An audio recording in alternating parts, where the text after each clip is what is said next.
যতদূর চোখ যায় সবই ডুবেছিল বানের জলে। এখনো জলাবদ্ধ কিছু এলাকা, তবে বেশিরভাগ এলাকা থেকে পানি নেমে যাওয়ায় অবস্থার অনেকটা উন্নতি হলেও ক্রমেই স্পষ্ট হচ্ছে ক্ষতচিহ্ন।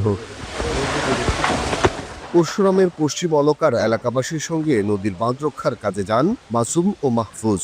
তবে বাঁধ মেরামতে ব্যর্থ হয়ে বাড়ি ফিরে দেখেন প্রবল স্রোতে ঘরে আটকে আছেন তাদের মা, মাসুমের স্ত্রী ও একমাত্র 1 মাস বয়সী শিশু সন্তান।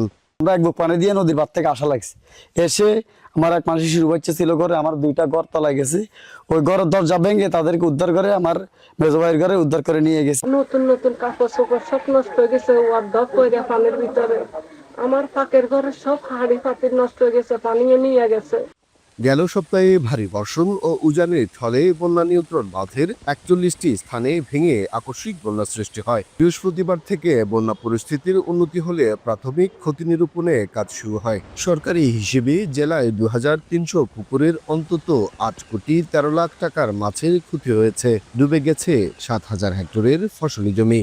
বীজ দেন কিনছিলাম 800 টাকা দিয়ে 3 ব্যাগ জ্বালা বইয়ে হ্যাঁ নষ্ট হয়ে গেছে। বিছনার জ্বালা গেছে এবং কি মাছ গেছে, এই রাস্তাঘাটেরও ক্ষতি হয়েছে। 30টা গরু আছে বর্তমানে, আমার একদম খামারটা একবার তলায় নিয়ে গেছে এই পানিতে। এছাড়া মুরগি, গরু, ছাগল, মহিষ মারা গিয়ে সম্পদ হানি হয়েছে 64 লাখ টাকার। তবে বেশি ক্ষতি হয়েছে ঘরবাড়ি ও রাস্তাঘাটের। সংশ্লিষ্ট কর্তৃপক্ষ জানিয়েছে সড়ক ও জনপথের ক্ষতিগ্রস্ত 20 কিলোমিটারে মেরামত ব্যয় দাঁড়াবে 90 কোটি টাকার বেশি। ঘরবাড়ির ক্ষতি টাকার অঙ্কে যা এখনো নিরূপণ হয়নি। গোখাদ্যগুলো নষ্ট হয়, তাছাড়া কিছু গরুর খামারগুলো এফেক্টেড হয়, মুরগির খামার সেখানে এফেক্টেড হয় এবং মুরগি মারা গেছে এবং কিছু গরু মারা গেছে। আর হচ্ছে যে খামারিদের যে তাদের যে খামারের অবকাঠামো, সে অবকাঠামো কিছু ক্ষয়ক্ষতি হয়েছে। 5626 হেক্টরের ভিতরে 855 হেক্টর পানিতে নিমজ্জিত হয়েছে। তো সোনাগাজীর পানি নামার পরে বোঝা যাবে আসলে চূড়ান্ত কতটুকু ক্ষয়ক্ষতি হয়েছে। আমাদের ক্ষয়ক্ষতির চূড়ান্তকরণের কাজ প্রক্রিয়াধীন আছে।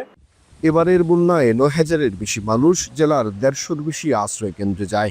এদের মধ্যে অন্তত 7000 মানুষ বাড়ি ফিরেছেন।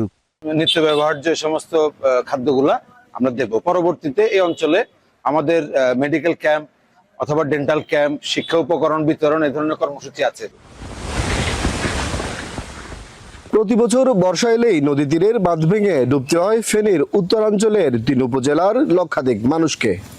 2017 থেকে 2025 এই সময়ে শুধু মেরামতেই ব্যয় হয়েছে 50 কোটি টাকার বেশি।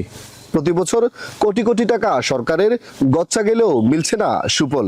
স্থানীয়রা বলছেন পানি উন্নয়ন বোর্ড, প্রভাবশালী মহল ও ঠিকাদার এই চক্র থেকে মুক্তি চান তারা। সুলাইমান ডালিম, এখন ফেনী।